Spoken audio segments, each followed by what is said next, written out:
कक्षा 11वीं विषय गणित प्रश्नावली पीएचडी अध्याय 20 सांख्यिकी 8 प्रेक्षणों का माध्य तथा प्रसरण क्रमशः 9 और 9.25 है। यदि इनमें से 6 प्रेक्षण 6, 7, 10,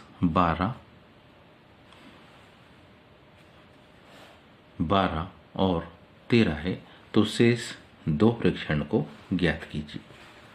सबसे पहले इसमें हम 2 प्रेक्षणों को मान लेते हैं। माना कि शेष 2 प्रेक्षण जो है वो कुछ इस प्रकार से, माना शेष 2 प्रेक्षण कौन कौन से है, ए तथा बी है।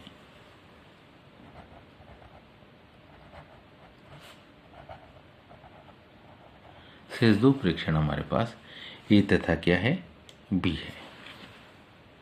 इसी के साथ क्या दिया है, माध्य दिया है। इसी के साथ हमारे पास क्या दिया है, माध्य दिया है। माध्य ध्यान से देखिए, माध्य 9 दिया है। 12x बराबर इसे कितना, 9 दिया है। प्रसरण को देखिए तो ये प्रसरण हमारे पास दिया है। प्रसरण में सिग्मा, इसको हम सिग्मा एक्स स्क्वायर भी लिखते, बराबर से कितना, 9.25। अब क्योंकि जो माध्य हम निकालते हैं, माध्य बराबरी से कुछ इस प्रकार से समेशन एक्स समस्त प्रेक्षणों का योगफल बटे प्रेक्षणों की संख्या। तो माध्य हमारे पास कितना है, तो माध्य दिया है 9, बराबरी से इन सारे पदों को जोड़ देंगे।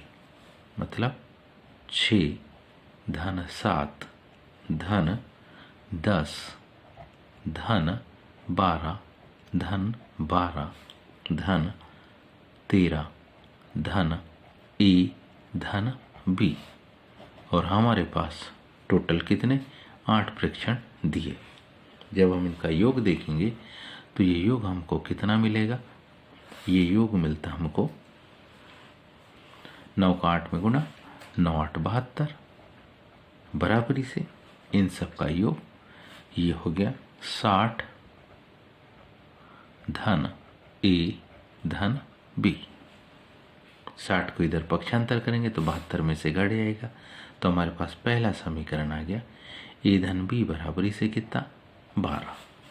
ए धन बी बराबरी से 12। पुनः प्रसरण को हम जानते हैं कैसे निकालते, पुनः प्रसरण में सिग्मा एक्स स्क्वायर, इसको निकाला जाता है summation x square by n minus समांतर माध्य का वर्ग। इसका मतलब है, इसको हम लिखेंगे कुछ इस प्रकार से, समेशन एक्स स्क्वायर मतलब प्रसरण 9.25 बराबरी से summation x square means in सारे पदों का क्या, वर्ग। इन सारे पदों का वर्ग मतलब 6 का वर्ग धन 7 का वर्ग धन 10 का वर्ग धन 12 का वर्ग धन अगले 12 का वर्ग धन 13 धन ए धन बी, इन सब का भी वर्ग, 13 का वर्ग धन ए का वर्ग धन बी का वर्ग बटे हमारे पास है एन मतलब 8 प्रेक्षण, ऋण समांतर माध्य एक्स का वर्ग, समांतर माध्य एक्स कितना दिया है, 9 मतलब 9 का वर्ग। मान को देखिए, जब अपन इसको हल करते तो 8 का 9.25 में गुणा, तो ये माना जाता है कितना, 74, बराबरी से इन सब का वर्ग कर जब जोड़ते हैं तो माना था हमारे पास 642 धन ए वर्ग ऋण ए वर्ग धन बी वर्ग, 9 9 81, 8 का इधर गुना कर दे तो 8 का 81 में भी गुना होगा, तो मान आएगा कितना, ऋण 648। 8 एकम 8, 8 8 64। अब इसका हल देखेंगे हम, तो इन सारे पदों को अब इधर देखिए, तो मान हमारे पास आ गया 648 में से 642 को घटाएंगे तो ऋण 6, ऋण 6 जब इधर जाएगा तो धन 6, तो हमको एक फार्मूला मिलेगा इससे, क्या, a² plus b² equal to 80।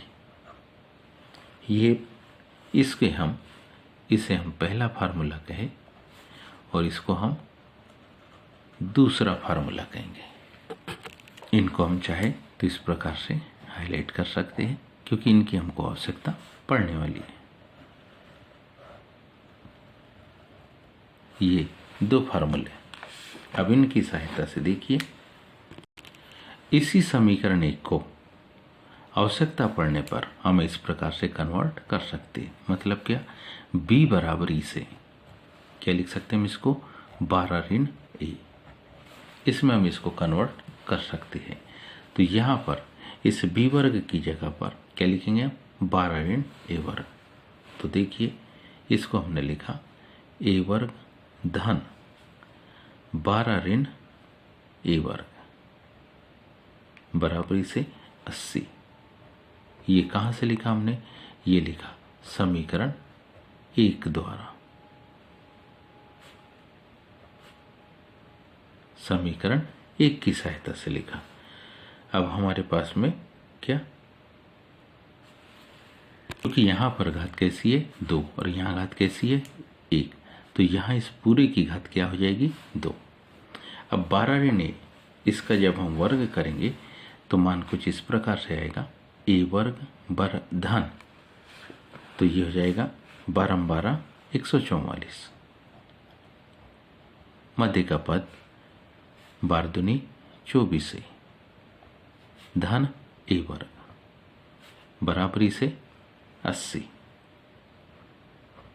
a वर्ग में a वर्ग क्या होगा, जुड़ जाएगा, तो a वर्ग में a वर्ग के जुड़ने पर मान आएगा 2a²। ठीक है, सेंटर में हम क्या लिखेंगे, -24a।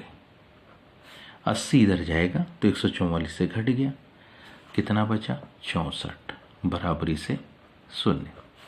सारे पदों में 2 का भाग जाएगा, इससे एक आसान समीकरण मिलेगा हमको, क्या, a² -12a plus 32 equal to 0। ऐसी दो संख्या जिनका गुणा करें तो धन 32 आए, जोड़े तो ऋण 12 है। a वर्ग ऋण 8a ऋण 4a धन 32 बराबरी से 0।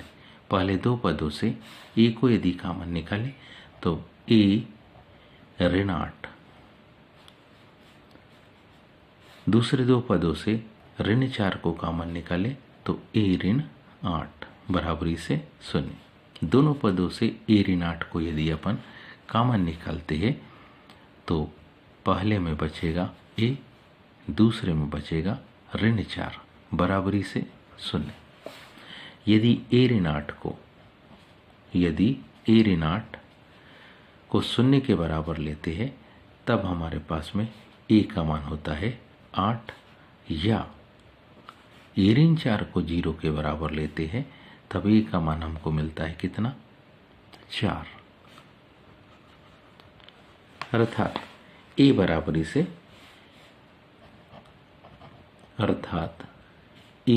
से या तो 8 होगा या 4 होगा।